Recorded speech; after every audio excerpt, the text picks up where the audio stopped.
Here we go. Yeah. All right, let's do it. The Thing reunion.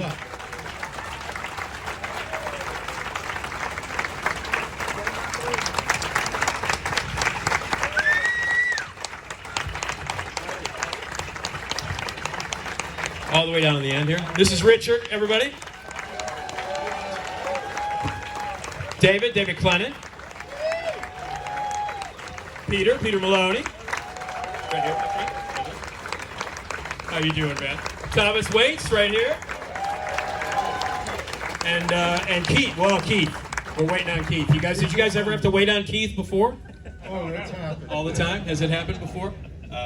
We don't have you gotta hold your mic. How you guys doing? Great. Yeah. Welcome. And I didn't think I ready to stand. I just want to make that clear. No mic stand. Oh, I get paid extra for holding it, right? Okay. Yeah. So we're waiting for Keith Day, but why don't we get can we start without Keith? You think that'll be okay? Of course. We always do. We can start without Keith. We can finish without Keith. We're good to go. So, first of all, thank you guys for doing this. It's great to see you all here, and we just talked about the history of the movie and how everybody over the years it's grown. Do you know anything about the history of the movie? We just talked a little bit about it. I'm sorry we missed it. But Steve, did you want to start it out? Sure. I mean, obviously, this is one of those great movies where, by the end of watching it, you feel like your body temperature has dropped considerably. And I'm wondering, I've heard different stories about how John kept the set refrigerated sometimes, but other times you were very hot. And I'm wondering, but the times where you were genuinely freezing, like, tell me, how did that affect your performances? Did it make it a little more primal? Just wondering about that. Good question. I think there was only one set that was refrigerated for the Norwegian camp, right? Well, at the end also, Keith, who was not here, at the very end, that was also on the refrigerated stage. But we were all very cold in British Columbia, so Alaska. There's that. Yeah, when we shot the scene outside where we had dialogue, it was very difficult because your mouth and nose would freeze up. And so, of course, the actors got treated like infants, like we always do. I mean, we do a couple takes and they, put bench warmers on us and run us inside while the crew stays outside through the whole duration, Some of us were colder than others. I was the coldest. No question about that. Until Mac threw the flare onto the gasoline, which had soaked my clothing. Yeah, that warmed you up pretty good. But you had those big gloves on with the pointy fingers. Well, I had the big fake gloves on, and inside them I had these Japanese at the time. I don't think America had started making them. These sticks that you crack and they make warmth. And I had one in each hand inside those but that didn't warm me up that much. Yeah. So how did the parts come to you? Can we just go down the line here? Like Richard, how did Clark come to you? John and I had known each other because a friend of mine, Tom Atkins, who some of you may know, Tommy and his wife were friendly with John and his wife, and we had met at gatherings. So when I went in to meet him on this, I was a huge fan of Who Goes There, of the novella, and also a very, very big fan of the original Thing. So when I got the script, I read the script, I was knocked out by it, obviously, and I went in to meet with John, and he said, "What do you want to play?" I said, "Who's playing the guy who's the commander?" And he said, "Not you." And I said, he said, "Who else would you like to play it?" I said, I really kind of like the dog handler. He said, "Why?" He said he hardly has any lines. I said, "I don't know. I just like the fact that he hates all the people and likes the dogs, and so I got that part. I mean, that was no big thing." How about you, David? How did Palmer come to you? Were you a pothead? Was I a what? A pothead.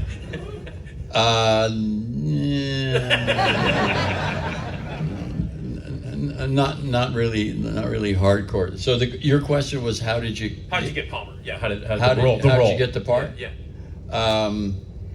The casting woman Anita Dan brought me. Anybody? Yeah, I remember remember Anita? Anita. She should get. She's look for her in the credits. She did, I think, a terrific job of pulling in a lot of good candidates for the part. So they, pardon me, Peter. They asked me to come in to read the part of Bennings, and I read the script, and I said, Palmer is so much more fun. And so I said, okay, I'll read for Bennings, but if please allow me to read for Palmer. And John said okay, and John was there in the room. They never do that anymore.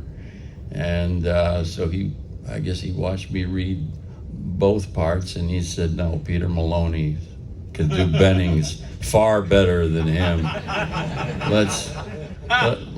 Let's give him Palmer. So I got lucky. That's all. So you ended up with Bennings.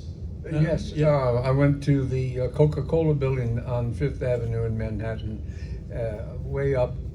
Universal had bought this building, and we auditioned as a group in a walnut-paneled room with hunting scenes on the wall. It was like very English, and we had to improvise these violent scenes where we turned over tables and defended ourselves against terrible, terrible attacks. So we improvised and did that for quite a while, and I was ready to do any part in this film that was available, and very fortunate to get the part of Bennings. Yeah. That's a really stressful way to audition. You guys had to flip tables and fight. I mean, had you ever auditioned like that before? Maybe, but I can't remember when. It was. Then they quizzed me, and they said, how would you feel about being in a movie shot in the coldest place in the world, the most inhospitable place in the world? I said, I've done a certain number of movies and I've never had a bad experience. I love movies very much. And David Foster said, well, what do you love about it? What do you love so much about the movies, making movies? I said, the coffee. There's always a hot, large urn of coffee around your workplace. And I said, I love that. So I was fine to go into a very inhospitable place. It turned out to be one of the great experiences of my life. Okay. Yeah. Windows. One of the best names in movie history. Windows. Well, thank you. I take full credit for the name. That is correct. That's a bit egotistical, but anyway. So with me, I was in a play called American Buffalo at the time with Al Pacino. And those of you that don't know the play, it's a 3-character play. So it was just me, Al, and a great actor named Clifton James. And it was a big hit in New York City. And, so I guess anybody that came into town went to see American Buffalo. So John and Kurt came to see the play. And I guess they liked me, and so they called my agent and said, would he come in and read? And I wasn't really into horror. I barely looked at the script.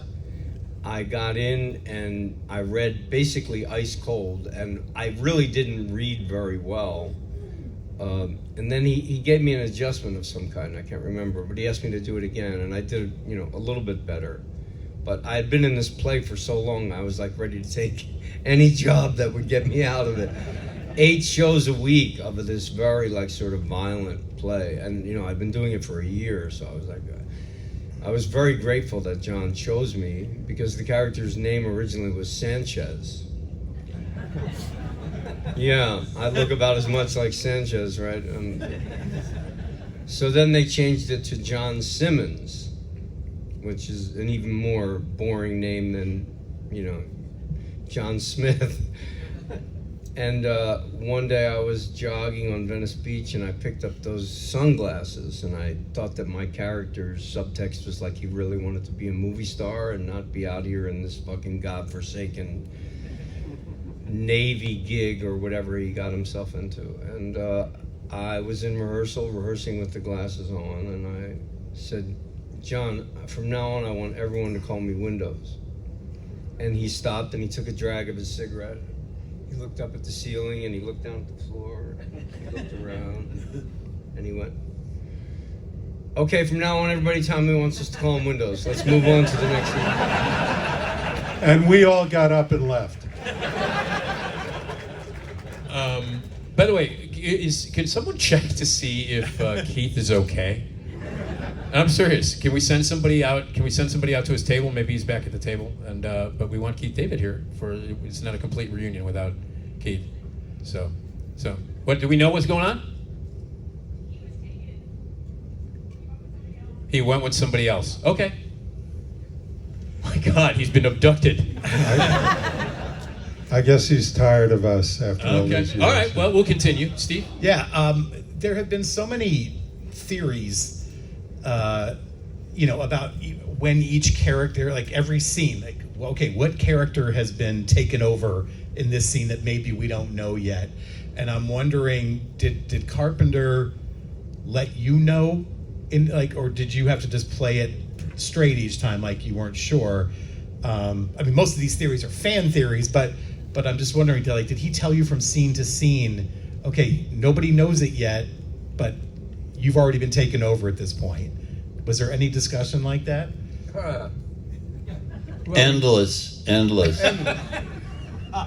we had 2 weeks rehearsal in an empty sound stage with just a table, chairs, and a blackboard and some chalk. And we discussed this question ad nauseum. And it never really, I don't think it ever got solved. What we knew or didn't. Does the thing have the... I'm going to answer the question. I'm going to answer the question once and for all. Clark is the thing. Because what they never tell you in the film, it's kind of a cheat, is that the entity has the ability to hide in a dead body for an infinite period of time. So when Clark is shot, he withdraws himself from the blood test. So are you actually buying any of this? If you've heard some of the theories, that sounds as crackpot as any of the It other could ones. work. Yeah. It could work. But it's not, John wasn't clever enough to come up with it. So how did you? So were there? Did you guys fight about it? Did you disagree about who was the thing in this scene? Were there? Obviously the discussions were happening, and you said ad nauseum. Was there? Did anybody ever go? Okay, well, this is in this scene. I'm this, and I'm the thing in this. Blah blah blah blah blah. I was the guy who said it doesn't fucking matter. Help me learn my line. And we also had a script which basically said when he was going to turn, when he was going to turn. Tom, you actually we never see you turn, do we? No. I don't remember. No. Yeah. But we assume he turned, and I think Dysart we certainly see has turned, and no, we don't actually. He just gets his arms cut off. Yeah, maybe. Yeah, Dysart's never No. really the thing, is No, he? it's Hallahan who gets. Yeah. Well, I think I was the first to be infected because the dog, Yeah. who is the thing, in the very beginning of the movie, jumps Wait, up. the dog was the thing? Yeah. Oh my God! That's why Wilfred was doing that with me in the kennel? I didn't read this. I went bullshit, my line, bullshit. That's how we read scripts. Ask any of them. Was I talking? Yes, you were.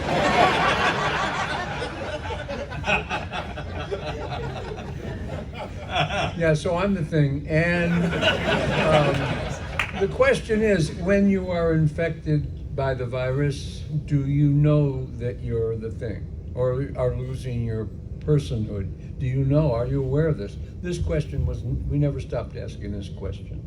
And nobody could answer it. And certainly I knew when I get attacked, Tommy leaves the room.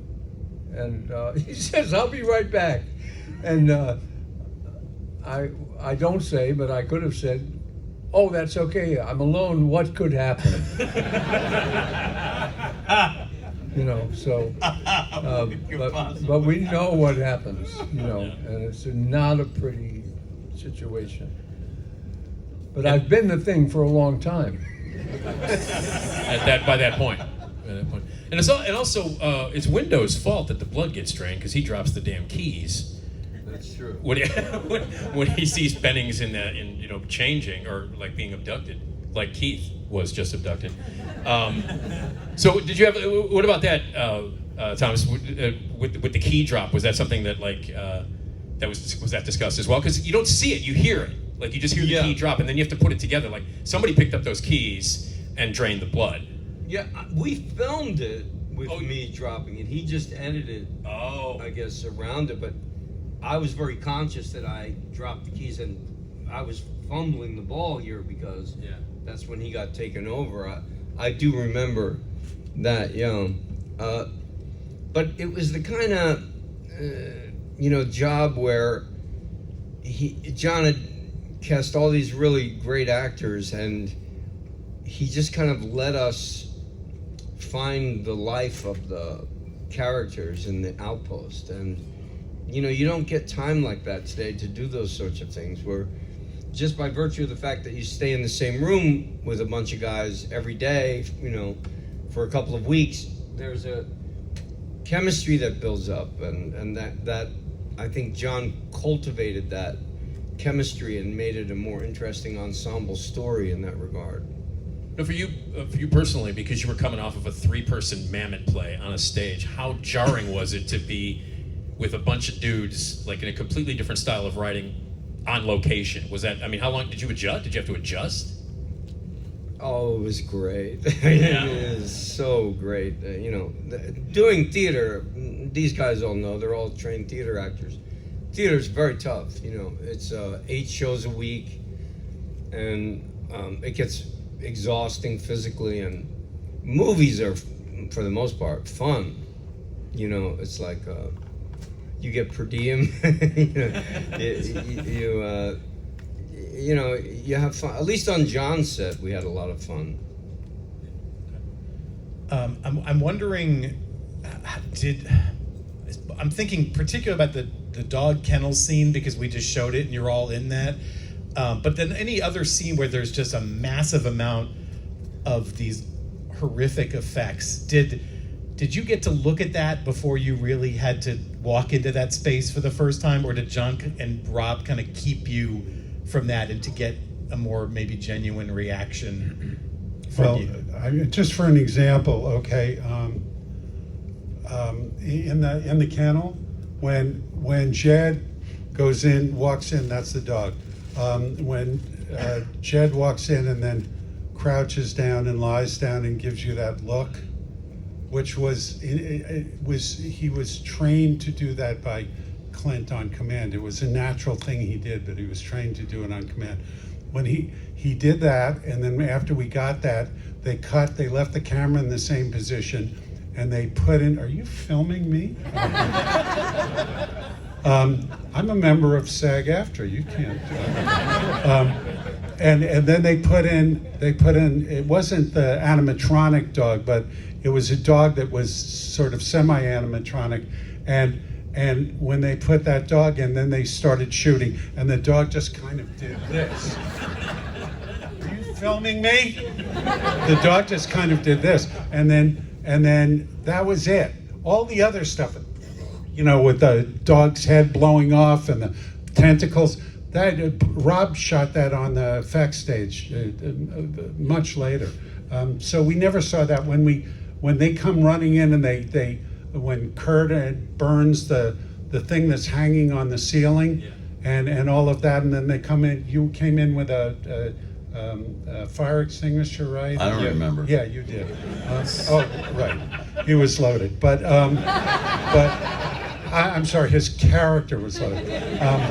So when they come running in, that's all, this bag that's just hanging from the ceiling. There was just a big bag hanging from the ceiling. Here he is. There he is. It's Keith David, everybody. And I just want to thank everybody for coming and seeing us. It's been great. Really, it's just been.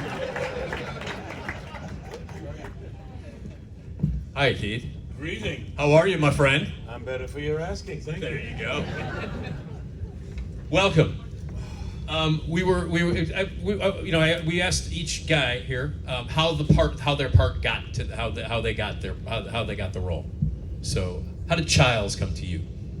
I believe, I don't know if this is terribly true, but I believe at the time, Roger Mosley was up for the part, and so it was a done deal. I had auditioned. He had seen me, I think, but Roger got the part, and then he got cast in Magnum PI, which left the slot open for somebody else. That was me. So I to this day, I thank Roger Mosley for getting a job. But the other question that was asked to everybody was, did John, during the production, did John always let you know from scene to scene whether you had been taken over or not? And of course, probably the greatest fan theory of all, or the question, ending. is the ending. Yeah. And once and for all. If he did, it was 40 years ago, folks. I better go. Slipped your mind. The one thing that I do recall that was a wonderful surprise for us when we were doing the blood scene, and it was Donald's turn. We were all sitting on the couch, and we did the scene. I think we did it a couple of times, and it seemed fine. And then John whispered something into Donald's ear, and we don't know what he said. But I believe that what you see in the movie is that take, because it was genuine, like, oh shit, on our parts, because like, whoa! I mean, it was great. It was just the greatest. What did Donald Moffat say? Is that He said, gentlemen, I know you've all been through a lot, but if you don't mind, I'd rather not spend the rest of the night tied to this fucking couch. That's exactly the line, too. Exactly. So you're bringing up great lines. So what lines do you guys love that you hear from other people? Because Keith, I told you yesterday, Keith, that you have not only my favorite line in The Thing, but it might be my favorite line in the history of film. I will remind you what it is. Remind me. Okay, I'll remind you what it is. How's this motherfucker wake up after thousands of years in the ice? That's the best line in film history. I vote for David Clennan's Oh, line. I mean, yeah, well, Yes. David, I mean, obviously, David, what's the classic line that you have that everybody quotes? What is it? Oh, yeah. Okay, that's it. There you go. You guys know what it is. He doesn't need to say it. We're not going to use the F word, are we? Yeah. If you can. You got to be effing kidding me. That's it. Effing kidding. Yeah. Yeah. That's it. What do you got? What other ones do you guys? How was that read? What do you get? His reading? Is that? Oh no. No. Sorry, mine. Yeah. What line do you I get? told you that was my favorite. Do you have a line? Yeah, you have a line. Oh, it's I don't know what's in there, but I can tell you my favorite of yours. Well, you tell me yours. Okay, when the blood is drained and everybody's like, "Where's Clark?" and you go, "Right here," because you're just tired of everybody accusing you the entire time. Right here. Why the hell you looking at me like that Yeah, for? exactly. Yeah, that's Yeah. another one. But my favorite is, I don't know what's in there, but whatever it is, it's weird and pissed off. There it is. Yeah. Yeah. I just inverted it for all the crazies to see if you were paying attention. But it's weird and pissed off, whatever it That's a is. great It's one. the Peter, action. what about you? Do you have a favorite line Do I have a favorite line? of yours? Did you do that you could quote and people love to quote for you? Well, people have been coming up and asking me to sign the poster and put my favorite line down. And they say, here's your line I want you to write. I said, I don't remember saying that line at all. And there were several of them today, and I had no memory whatsoever of saying those lines.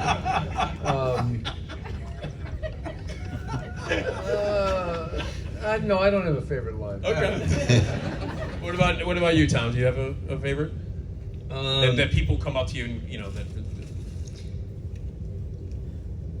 I don't know if it's so much a line. I really like the moment when I slice my thumb Yeah. and then John cuts up to my face, and I have that. Yeah. That It's was great. a- that was a good moment. I don't know if you had to go that deep, dude, when you cut. Yeah, your- right. And also, like, you swipe the scalpel Yeah, on you're your right, jeans. right. I love that. Keith, besides, what about you? You have a favorite line in the movie?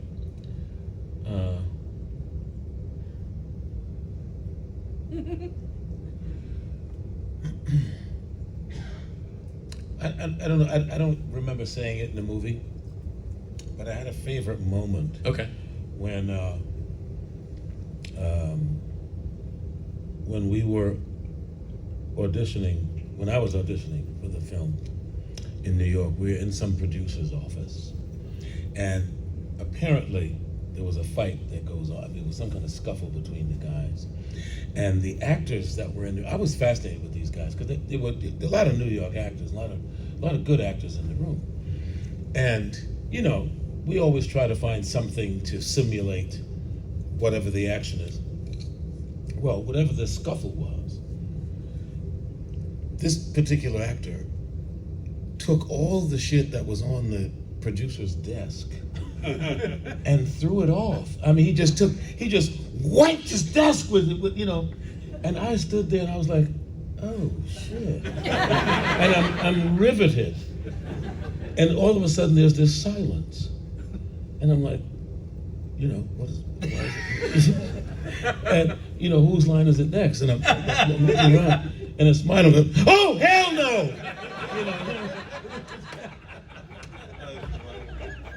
And he is not in the movie.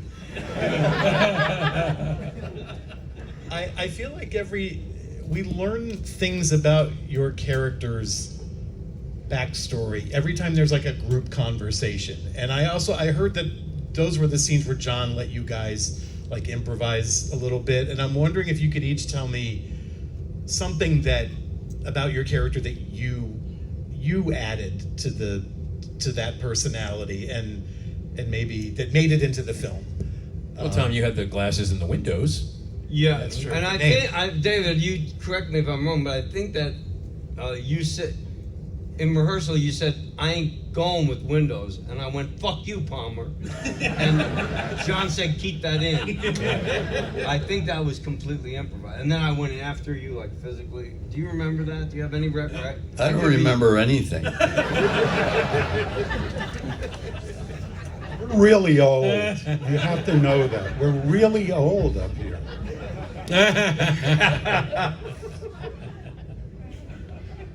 You have to ask us easier questions. Come on, be kind to us. Okay. Right. All right. No, I'm kidding. What's the title of the movie? It's it's something. No, you know what? I got a good story to tell, though. Please. It's me and Clennon are doing a scene, and John cut it. And we forgot that we had the microphones on. What are they called? The lavaliers. And John came up to us and said, I don't know if it was a half a page or 3/4 of a page, but when you cut an actor's dialogue, it's, at least with me anyway, I was like, how dare he? And he cut both of us. It was a scene about it was a considerable scene because it was enough for us both to get upset. and we were like, saying things we shouldn't have said about the director while we were on mic. And then he stuck his head around the corner and said, "By the way, you guys, I heard every word you just said." And I have never been so mortified. Well, that ain't the way I heard it.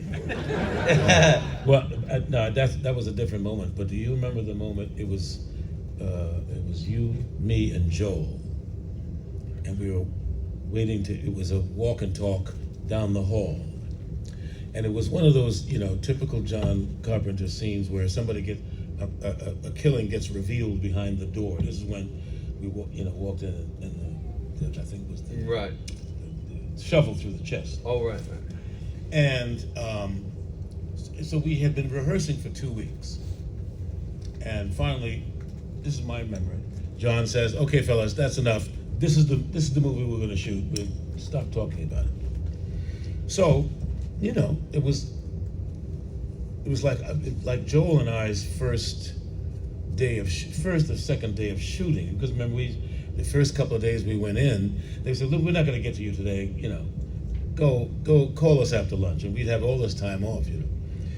So now we're on the set, and when you go on a bell, the bell signifies we're about to shoot, and everybody puts on their headphones, and we're about to shoot the scene.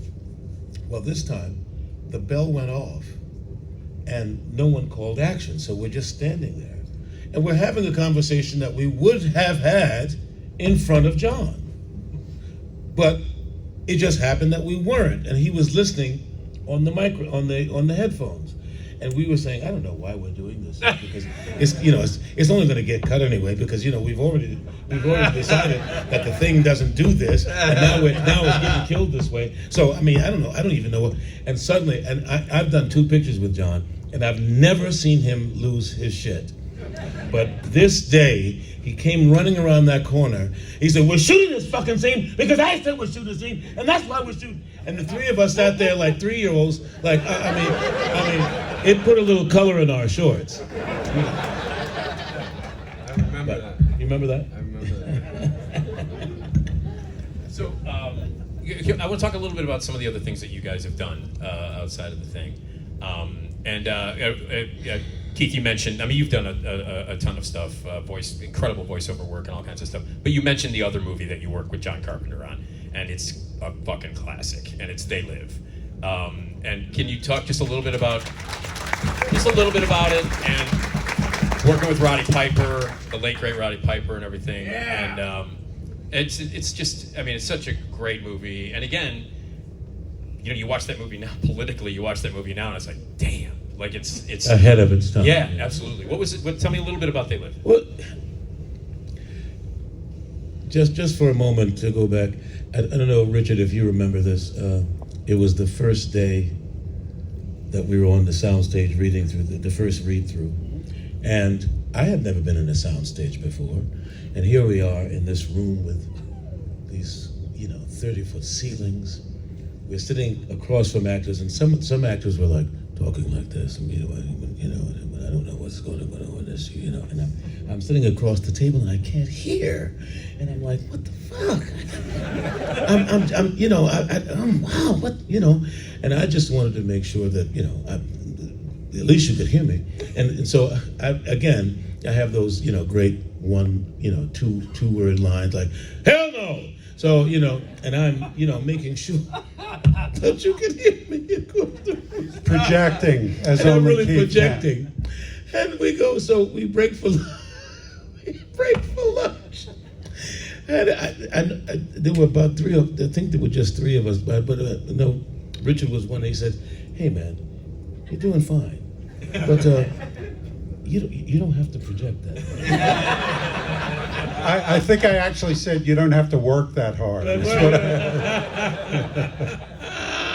It's very difficult when you move from theater into film to know what level you're playing at, because it's something in a wide shot this is the best story. Harry Morgan, who was a great actor, he was the colonel on the TV show Mask, and Harry told me a story about Spencer Tracy in a movie called Inherit the Wind, and I asked him what it was like working with Tracy and watching Tracy. I said, is it true? Because he had this, and if you watch Tracy in a lot of movies, you'll see him do this.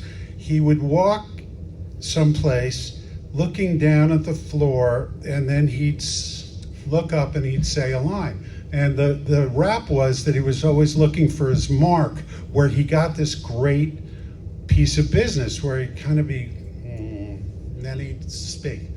And Harry said, that's bullshit. He said, this was the most consummate professional I'd ever seen. And this is what he said. He said, Tracy always knew where the camera was and what size lens was on. And in a wide shot, he would go, now wait a minute. And in a close-up, he'd go, now wait a minute. And that ability to modulate to the size. Now, this is back in the day when everybody was on a big screen, not, like now. And the ability to know how to do that is and to know how to do that inherently is so wild. Yeah. But Keith, and I'm just going to say this, became an amazing film actor on that film, on The Thing. This guy came in, how long had you been out of Juilliard when you? I had a year. Yeah. He was a year out of Juilliard. He was, and he walks into this group of, some of us not that young, and a couple of us really old, like Dysart and Donald and Brimley, and but all of us had some miles on us. And he walks in, totally held his own with us, and I'm going to end. The one thing I remember best, Keith, is that you and I, we were the two big men. We were the two biggest guys in the show. So what I remember is, and since I hated everybody, it was really easy for me to get a big hate on him, and we developed this kind of friction that turned into this whole, defined our relationship for the film. And some of the scenes changed, especially where I go after him with a knife, and when he goes to get the gun and everything. That all came out of that rehearsal period, and it was because we started boring into each other with our eyes and got that going. Anyway, sorry. No, it's great. Yeah, you kidding? That was a great story. Great story. Okay.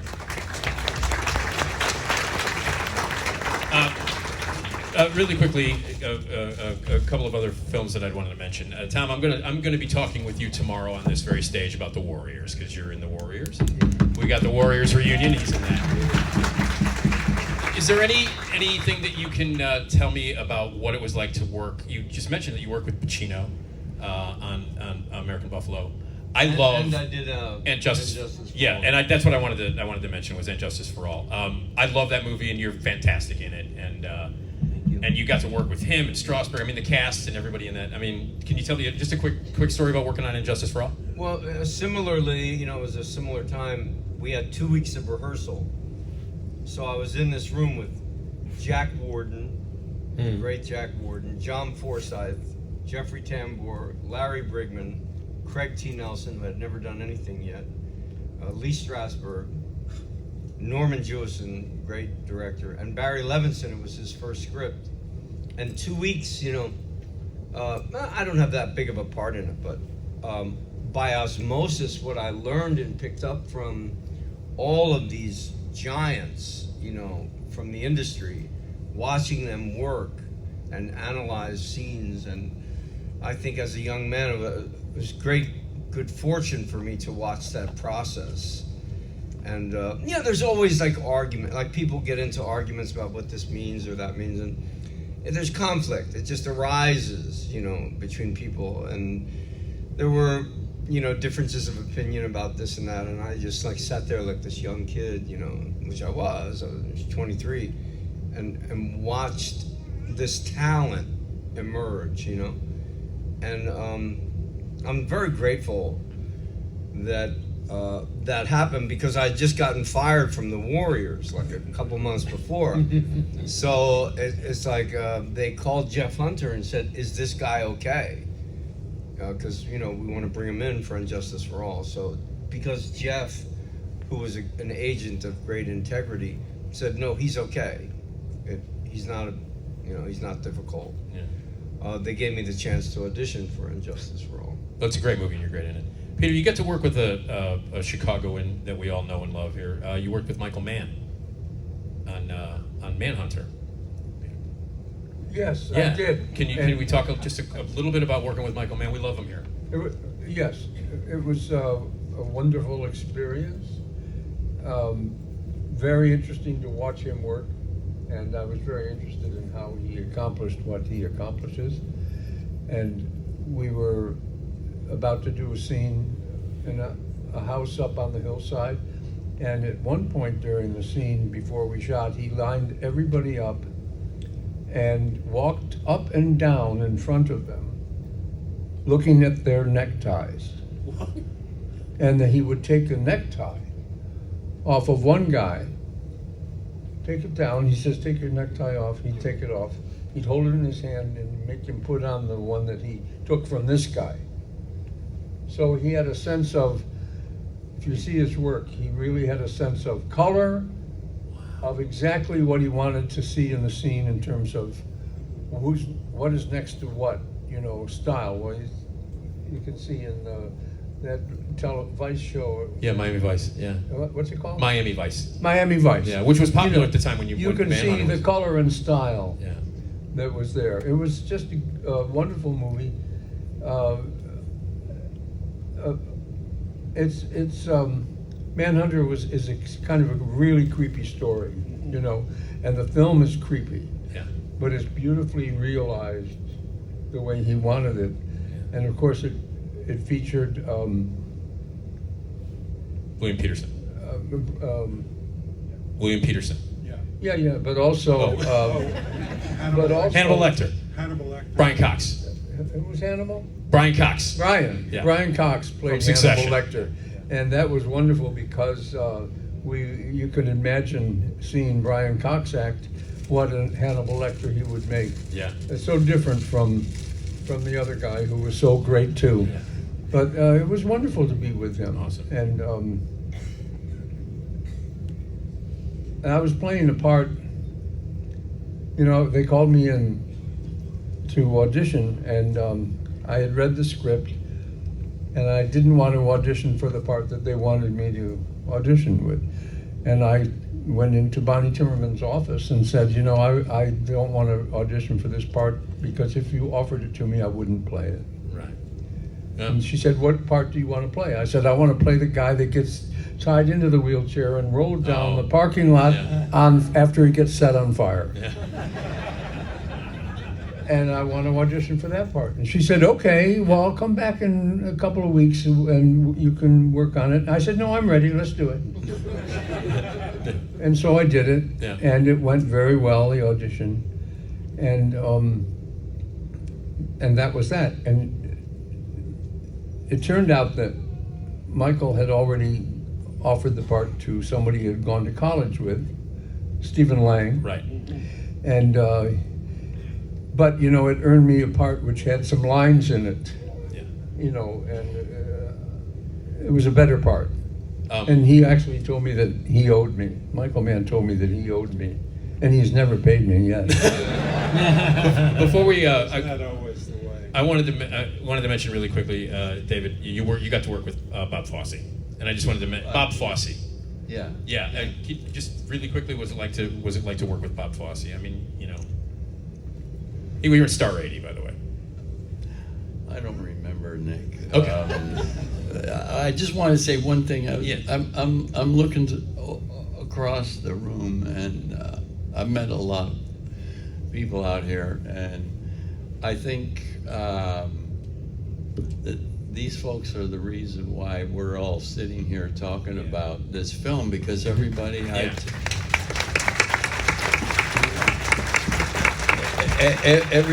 everybody that I talk to has a thing, a connection to the movie. It's like it's a part of their lives, and it's not going to be for everybody, but for so many people, 3 generations of people, it kept this film alive. I mean, is that saying too much? No. I mean, you guys, it's like we're all part of a club or something, and you guys are, passing the torch from one generation to another, and making this little film that tanked in theaters in 1982. It's part of a. I don't want to sound too highfalutin, but it's American culture. Yeah. And John took a lot of beating. He took a lot of grief. He lost a lot of work because of this movie, and it hurt him very deeply that it got rejected. So, in a way, you're paying him the homage that he deserved way back in 1982, that he never got. But he knew he had a high quality product, and he stuck to his guns. And you got to admire a guy for that, because that's really tough in the studio system. And thanks for coming out to Wrigley Field for Old Timers Day. Cue the organ. There you go. It's the cast of The Thing, everybody. Thank you.